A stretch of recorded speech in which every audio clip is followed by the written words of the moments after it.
Bonjour, vous cherchez une prépa médecine à La Réunion? Découvrons ensemble l'univers de Campus Réussite à travers quelques épisodes, ainsi que quelques conseils qui vous aideront pour la réussite de votre année et de votre concours. Aujourd'hui,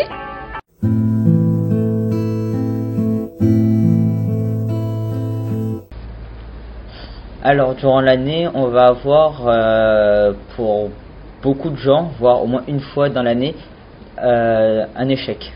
Qu'est-ce qu'on ressent après l'échec? Une douleur profonde, une partie de nous qui se sent aigrie, des larmes aux yeux bien entendu, et nos parents qui seront peut-être déçus. Mais il ne faut pas abandonner. Les échecs en médecine et dans la vie, c'est normal, ça arrive à tout le monde. Mais le problème, c'est qu'il ne faut pas que ça reste un échec. Il faut transformer l'échec en erreur. Et l'erreur, c'est constructif. L'erreur, ça permet d'avancer. Mais pour transformer l'échec en erreur, il faut se battre.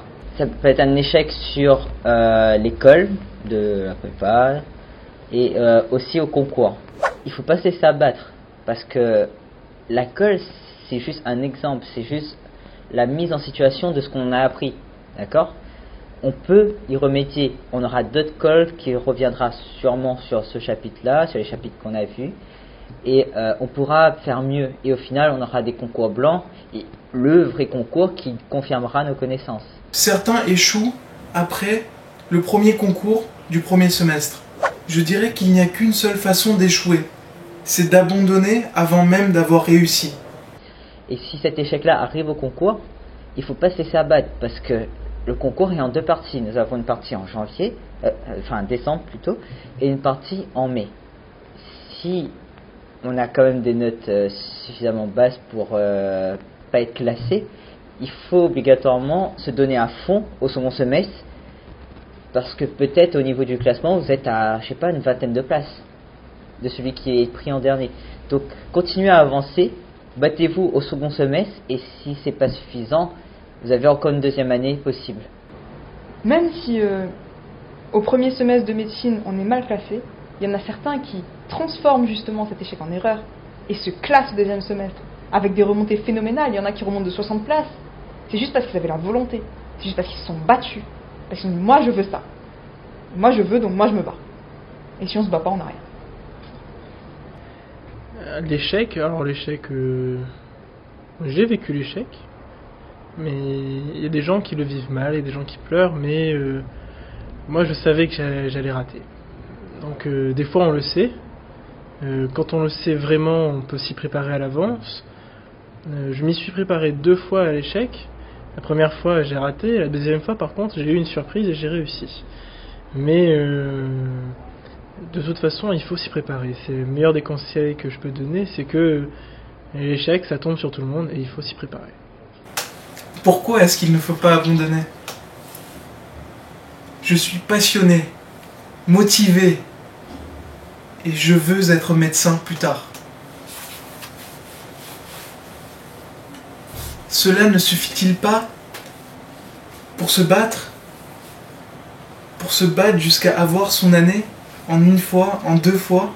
Alors un des meilleurs conseils c'est de bien profiter de ses vacances.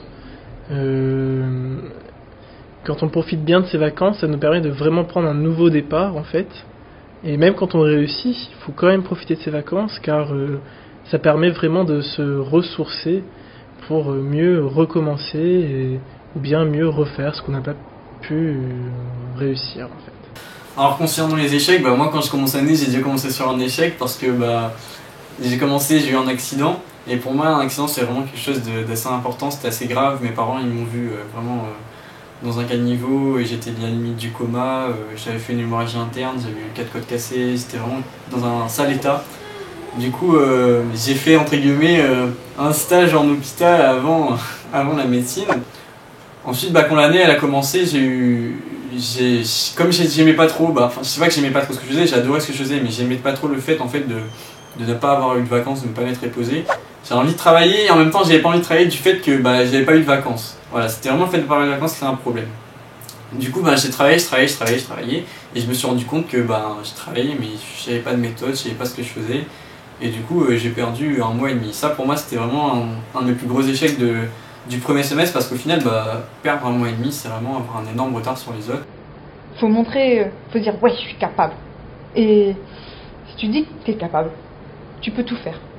Si tu crois en toi, tu peux tout faire. Mais il faut de la volonté, il faut du travail, il faut se donner à fond. Faut pas aller dans médecine en se disant oh mais j'y vais comme ça. Non, faut y aller à fond. Faut y aller avec le cœur, avec les tripes. Faut bosser. Faut y aller. C'est pas grave s'il n'y a pas de vie sociale. C'est pas grave si on rate des trucs. On s'en fiche. Le but c'est qu'à la fin, tu transformes ton échec en erreur et que ça t'ait apporté quelque chose. Quand j'ai eu mes résultats du premier semestre, c'était pas très bon.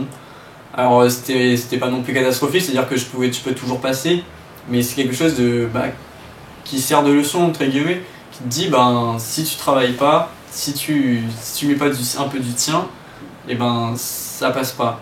Alors Madame Chinoff elle m'a dit clairement, moi si j'ai vu tout ce que j'avais vu, c'était compréhensible que ce qui s'était passé, mes résultats et tout. Et encore elle m'a dit que elle était très fière de moi parce que justement en raison de tout ce que j'avais eu, avoir une aussi bonne note entre guillemets, parce que c'était pas non plus une très bonne note, c'était très bien.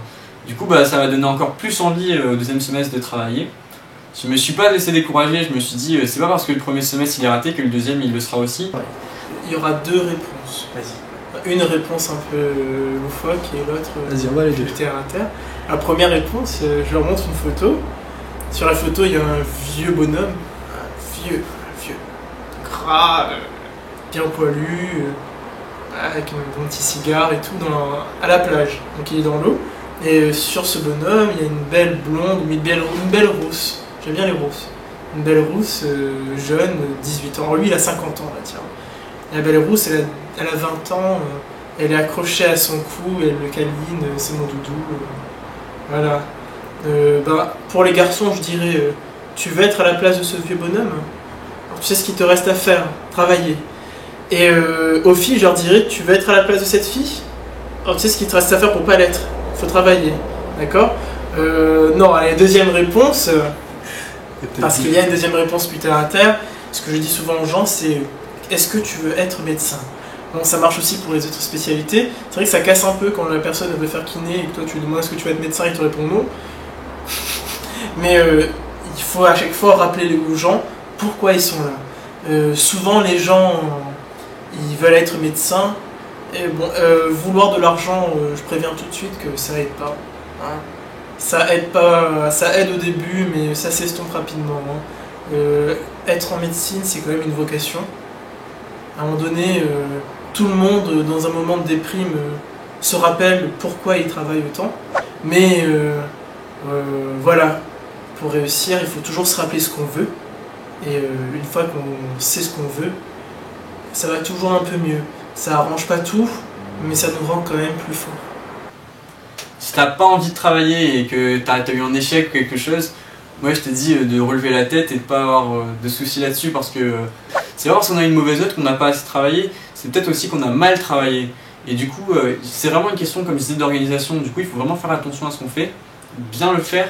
Et si on le fait mal, c'est pas c'était volontaire. Si c'était pas volontaire, du coup, vu que c'est pas volontaire, on peut pas vraiment se le reprocher. Ce qu'il faudrait vraiment, c'est s'entourer de personnes qui puissent t'aider, te soutenir, parce que vraiment la PACES, c'est difficilement faisable seul. C'est clair que les gens qui sont très intelligents sortiront du lot. Mais c'est pas parce qu'on n'est pas très intelligent, entre guillemets, qu'on a moins de capacité que d'autres personnes, qu'on sortira pas du lot. Hein. Nous allons nous battre pour pouvoir réussir. Si ce n'est pas cette année, ça sera l'année prochaine, avoir eu plus de recul en faisant une année, assimiler plus de choses et repartir de bon pied pour atterrir très haut. Pour tout renseignement, je vous attends à Campus Réussite. Nous croyons en votre succès grâce à votre travail.